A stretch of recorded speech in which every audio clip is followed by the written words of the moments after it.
about read news, because read news is those things that the current generation has no idea about, right? But everything that you see happening today happened to us back in the 90s, right? This is true. I don't know how close we want to go to politics, but we don't do politics in the show, but we can come right up to the line and stop there. No politics, but read news as like Reddit, right? So Reddit is just like, and we banned read news back in the 90s because of all the crazy things that people would post on read news, right? And there was a lot of issues, and today you see the same thing, right? So it's like cycle of technology, 30 years, right? Cycle of technology, or the cycle of humanity rediscovering the same problems again and again. I actually started recording, but I'm gonna do that's cool. That's all right. We're gonna keep talking, but I'll do one thing. Yep. Jacob, welcome to the show. So happy to have you on today. Thank you, Ari. Glad to be here. Very glad to be here. So we started to talk about something completely unrelated to software. We'll probably get back. We'll probably get back to that. But this is a really interesting topic, right? This kind of humanity cycle of things that every generation seems to be making the same mistakes again and again. So tell us kind of for our younger audience that has no idea what was happening in the 90s. Tell us that story from your perspective. From the beginning. So, my first experience was getting on the internet at WPI when I was a first-year student there in 1990, right? I had no idea the internet existed because I came from the world of a trailer park in Hot Springs, South Dakota, right? I had no experience with that. So I'm on using IRC, Internet Relay Chat, right? And these little chat rooms, when we're talking and stuff and talking about like the lyrics for social tendencies and stuff, we were just having a really good social experience, right? There was no politics. There was nothing. It's just like, hey, this is really cool, right? And then I discovered like Read News, for instance, right? Read News it's really neat because you could find stuff to buy. Right. So I used to play Dungeons and Dragons and role-playing games a lot. Right. So you could go and find all these weird esoteric books. Yeah, right on. See? Exactly. Right. We got to go find those books sometimes. Right. Because you couldn't just go to Amazon. Right. So we had alt.for sale, RPG, alt.for sale, this and that. Right. So you go to Read News to find these. And they were always doing auctions. Right. So you have to like bid on stuff, and there's always, that's where, the idea of flaming came out, right? So back in like 1990, we invented flaming. I just want everybody listening to us to know. Yes. IRC, what was that? Mirabilis? I can't remember. Was that the company's name? Like they went from nothing to being, I don't know if it was $1 billion, but it was the first kind of internet bubble up and down, and they had disappeared with Skype and other things that no longer exist. And we invented trolling and flaming and all the things. That's where it started. And it came from Read News, right? Because people would get on Read News and just like come at you. They call it flaming. They would just post stuff on you. You're this, you're that. They would attack you personally. You're like, I'm just looking for the latest Dungeon Master's guide, man. What are you talking about, fool? Right? Right? And you see that happening today, right? And it's like all these little trolls, you call them trolls and stuff, right? They just come out of nowhere to, I guess, the same reasons why they did it back in the 90s, right? I guess people are bored sometimes, and listless and angry sometimes and frustrated, and they just want to like vent. I'm okay with venting. You can vent. I'm okay. You can call me up and vent if you want to. I'm cool, right? Just don't make it personal, right? What is it like? This is every generation, right? This is not going away. It just seems to change form. In fact, I can't remember what it's called, but there's a social media now platform that has capitalized basically on flaming, trolling, and basically negativity bias. Yeah, it's like their thing. Like it's the only thing happening on the network. I wish I remembered the name. Oh my gosh, that's wild. It's deeply human, right? There's deep human psychology where we want to. It's catharsis, right? You gotta just get it out. Get it out. And then I'm done. I'm cool. Then what I found, I actually met some people that would flame me, right? And I actually flamed some people too, because I was young, stupid, all those things, right? I've been there, right? Done that. Right. I got to meet these people. I'm like, you know what? They're actually pretty cool once they got past the angst and the catharsis, right? Like, hey, you're a pretty cool guy. It's all right. I'm sorry too. We shake hands. We're okay, right? All right. But it's funny, like the things online, and then when you're face to face, like people don't behave like that face to face, right? Yeah, they don't exactly. Not unless they want to do a fist fight, right? That's fair. That's the thing, right? That does happen. Yeah, but, that's fair.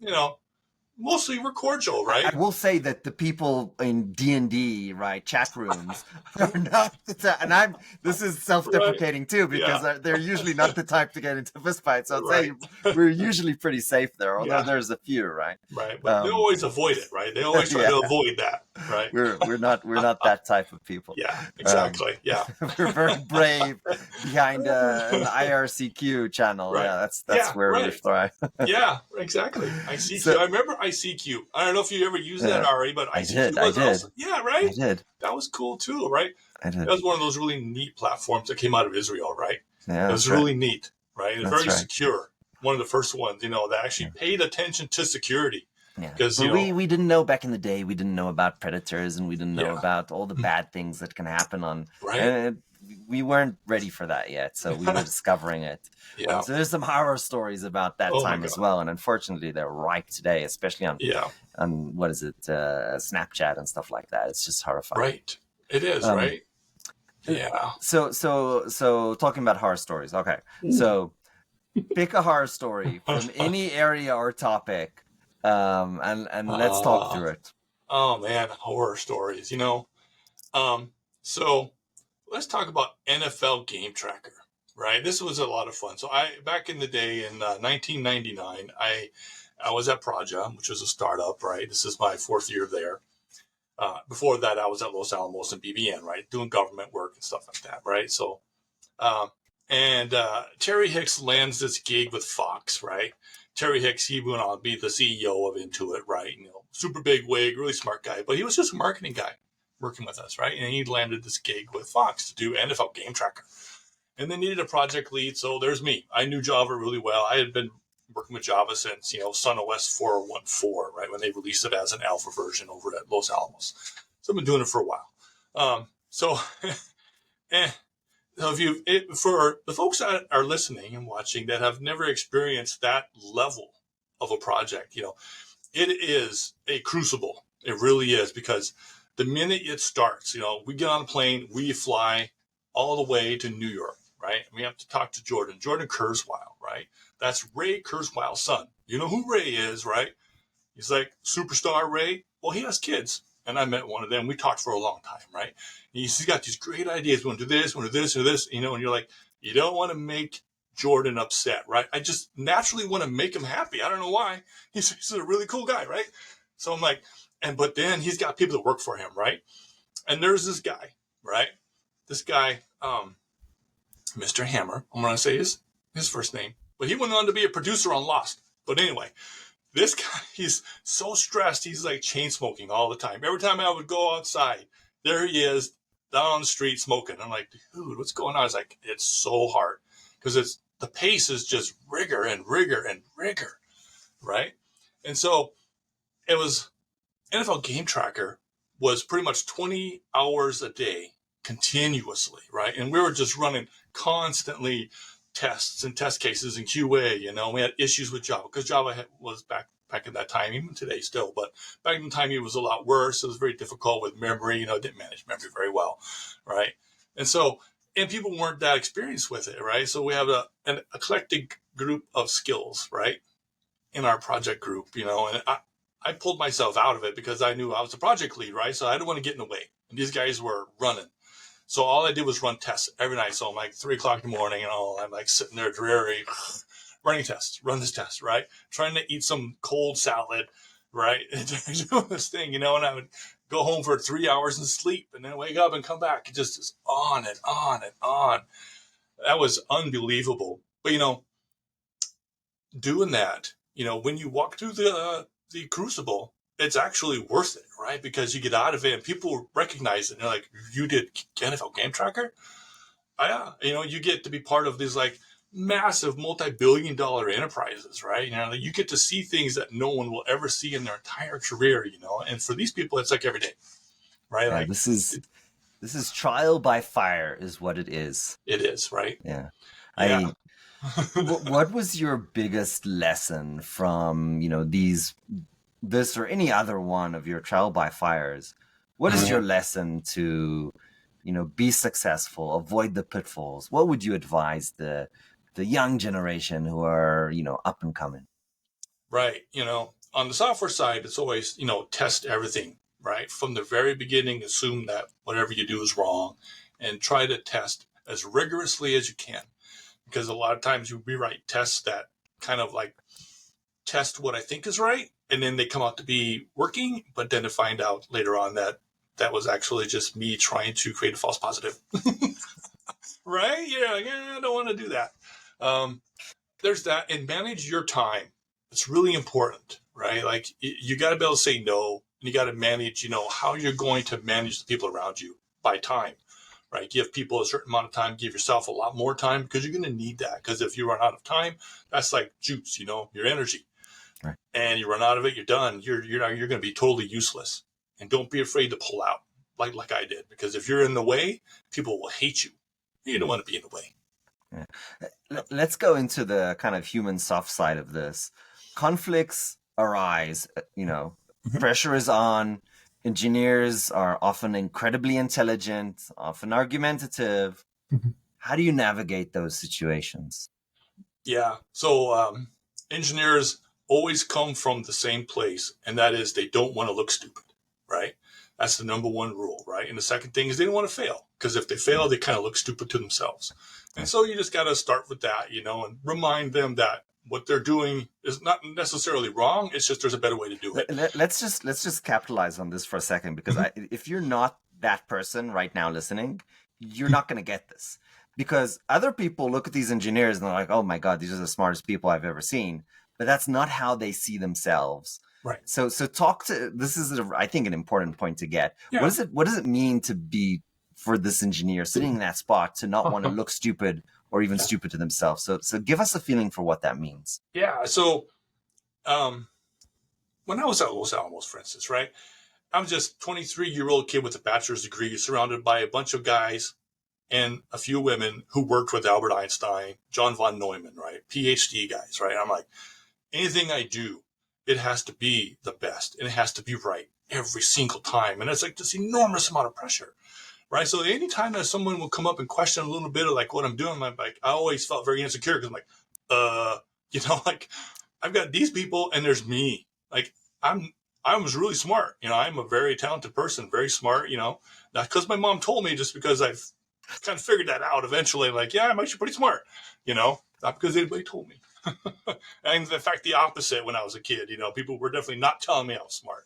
But anyway, most engineers are like that, though, Ari. They come out of this social constraints of feeling like they're inadequate, right? Because they're socially awkward. They don't have a lot of friends. They don't have a lot of, relationships, not a lot of romance in their life. And these things tend to build us up as people, as humans, right? These are small little things that build us up, right? Build our fire, and that's our kindling in the fire. And a lot of these guys don't have that. So they get to the job space, right? And the next thing that they have is just their job, right? Their code, their thing, their ideas, whatever they solve with, right? That's their kindling for their fire. And if you take that away from them, man, they get really upset. Okay, let's explain this for a second. So this was me 20 something, almost 30 years ago. I am basically, only thing in my life is my job, right?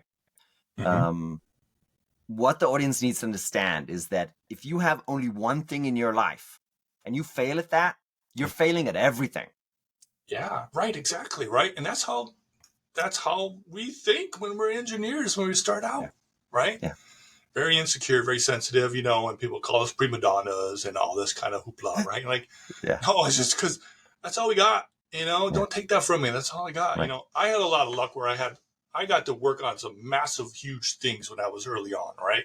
For whatever reason, I got the golden touch, right? Which is great, but not everybody gets that. In fact, almost nobody gets that, right? It's like the 2% get the golden touch, and the rest just have, mediocrity and are told that they're not good enough, and they watch the Silicon Valley guys make billions while, they sit around like, I could have done that, right?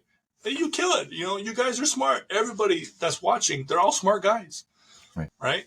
They're all super smart people, right? Very talented people. So within this paradigm, I'll finish that story first. I collapsed. I was hospitalized. I was put on an IV, came back, just completely exhausted, dehydrated, not eating well because I was working, 14, 15 hours a day. Wow.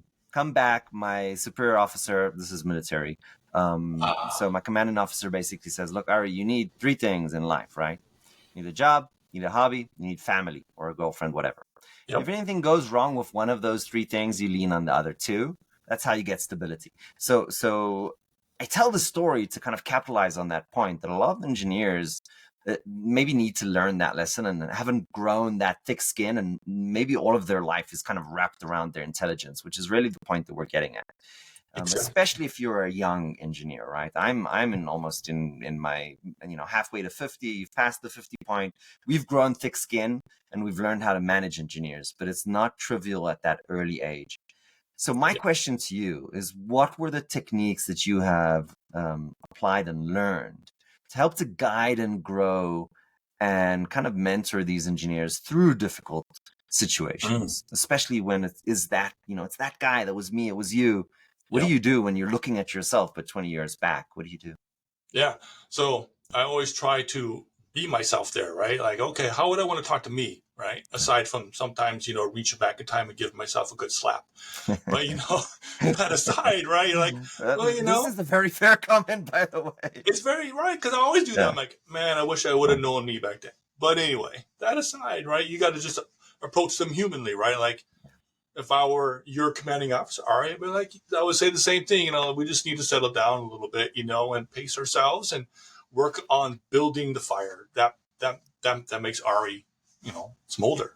That's what we got to do. Build that fire, and it's not just with one stick. Lots of sticks make the fire, right? And so when the engineers, they start to get stressed out, it's important to make them stop, right? That's the number one thing is when they start, spiraling, you make them stop.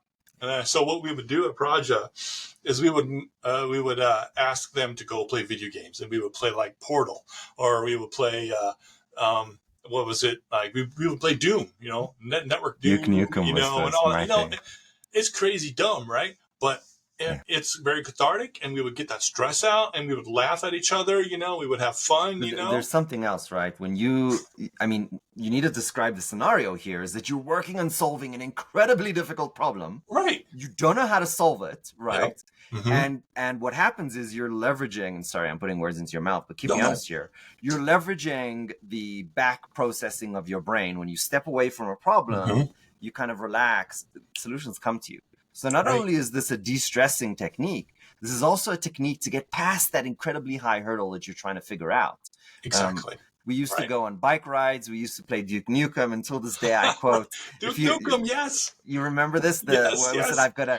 It's time to kick ass and chew bubble gum, and I'm all out of gum.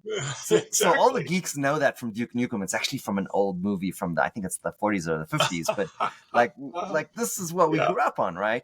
Right. Exactly. These are incredibly important techniques, and I don't always see them with today's engineers, right? Taking the break, back processing, all that stuff. Yeah, they're not really taught that.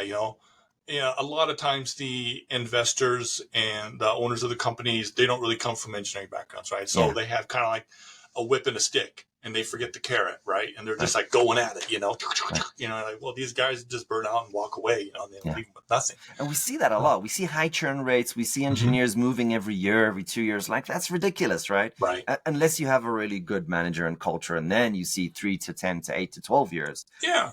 Right. What is the cultural difference that you see between the 2-year churns and the 8 to 10-year churns?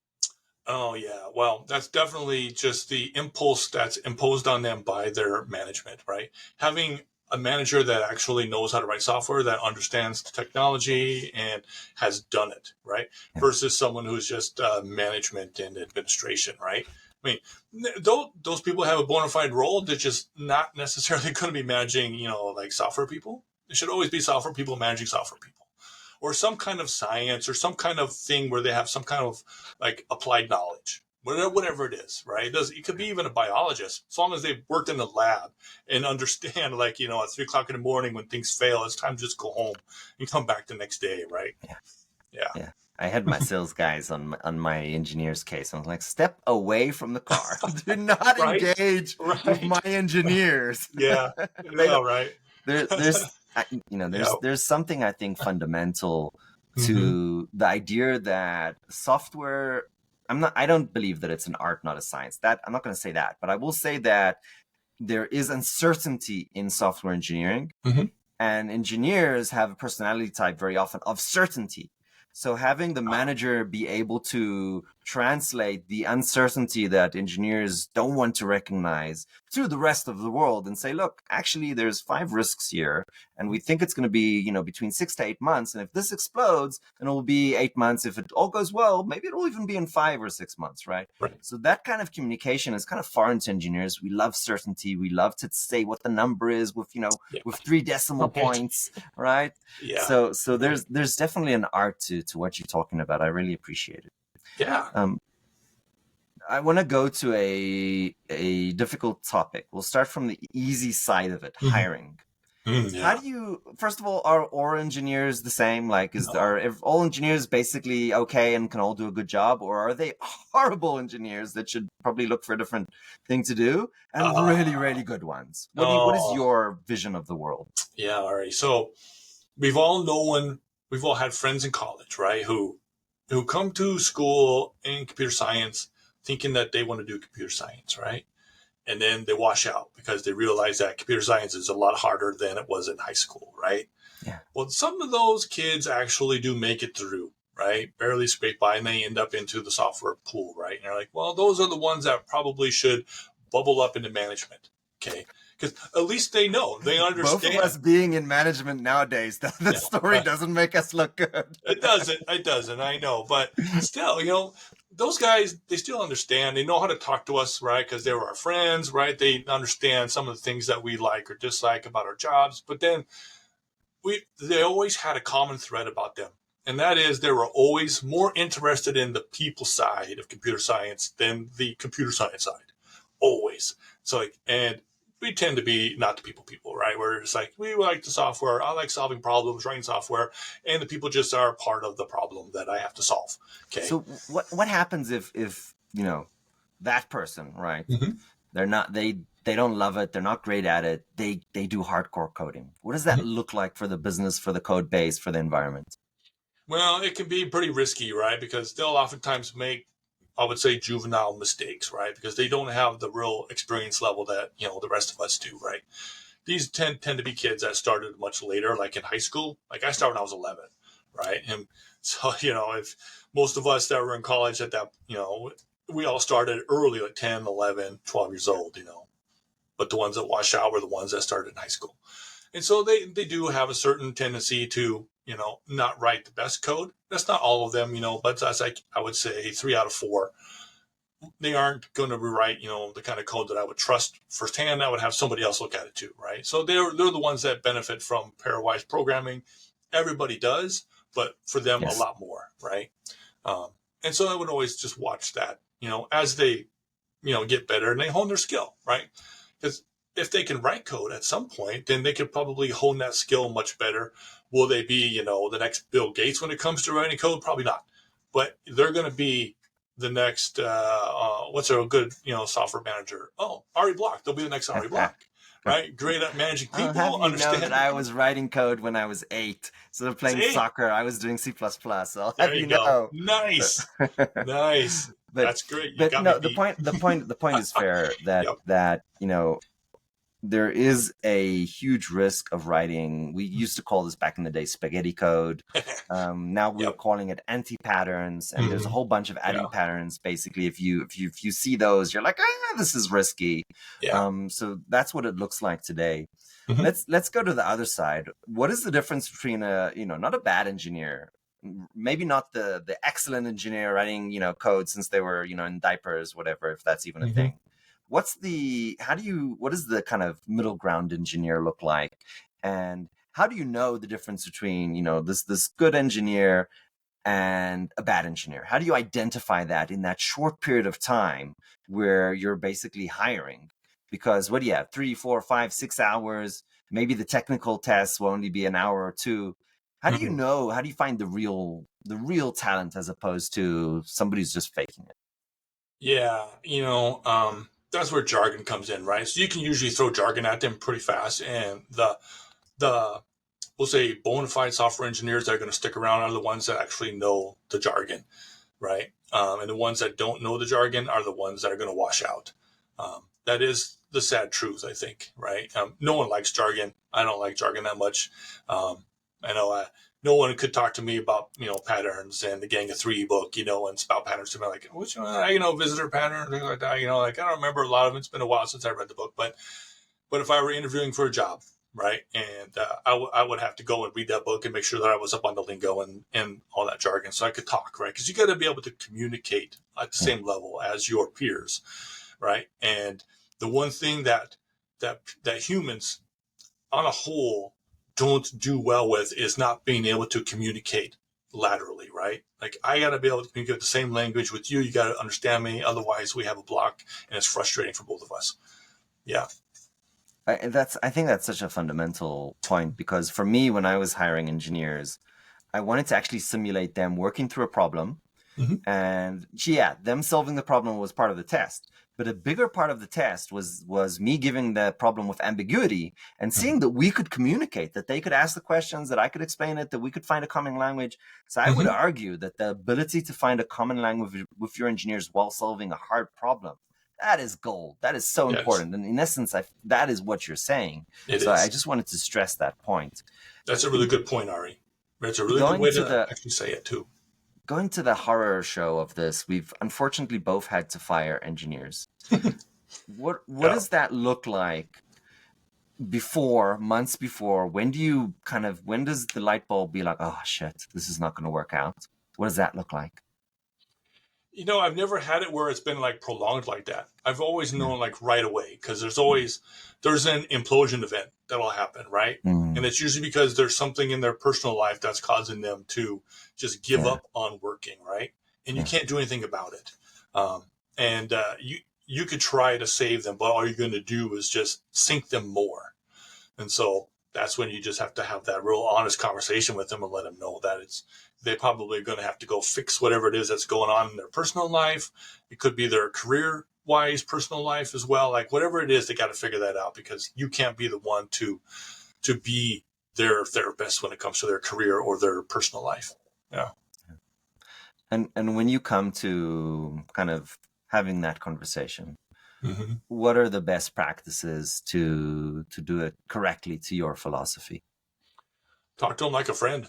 You got that friend that's having a hard time in their personal life. You don't come at them, right? You talk to them, talk with them, talk them through it, and let them know that you understand, that they're having a struggle, and that struggle has to be handled outside of work. Yeah. Is there a space where we both know that engineers are, they're not always have the best social interpersonal skills. Is there a space though where the manager can really work with them to get them over those humps? Sure, there's some conflict, but they're great engineers. And I'll give you an example of this.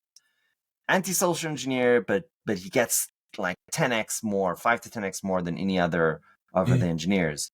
And this is a real situation. I'll tell the story if you want. But what do you do in that situation, right? Excellent engineering, it's not toxic, but it's uncomfortable. Like, what do you do there? Well, it's important to identify what's causing the antisocial behavior, right?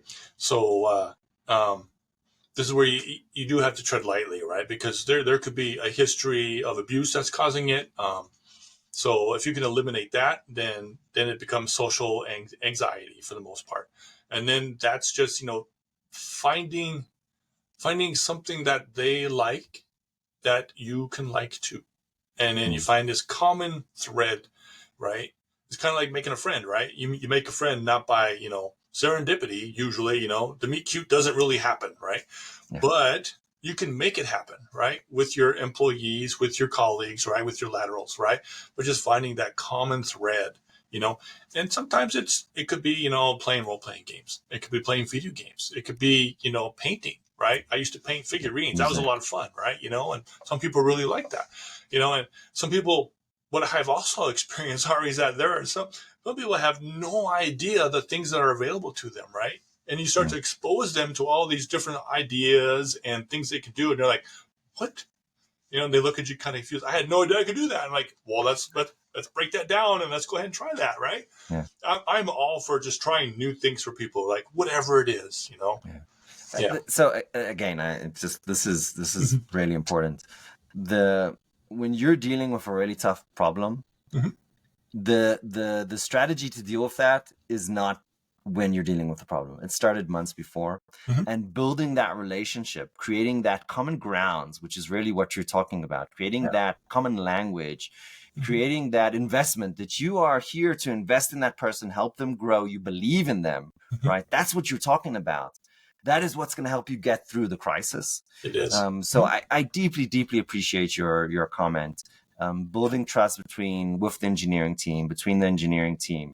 That's how you're going to get through those white nights of terror, basically. Yeah. And what I found, and keep me honest here if you agree, that it's the hard parts that you get through and win together. That's what brings the teams together.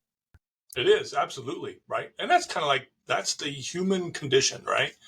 You know, the toughest sales, the meanest storms, that's where you build the biggest bonds, you know? When it's like happy days and sunny out all the time, people are very, I want to say, superficial. But when there's a storm out and it's cold, people aren't superficial anymore. They're very much, engaged with each other through hardship. Yeah. I would, in looking historically, I would argue that those were some of the most fun times. So, right? Yep, absolutely. Yeah. Yeah, NFL Game Tracker was the best time. I learned so much in such a small amount of time, and even though you were on your knees, basically, on right? my knees. Oh my God, it was the crucible grinder, man. But it was worth it. 100% worth it. And I would do it again and again and again. I couldn't agree more. Jacob, believe it or not, we are actually way over time, not over time.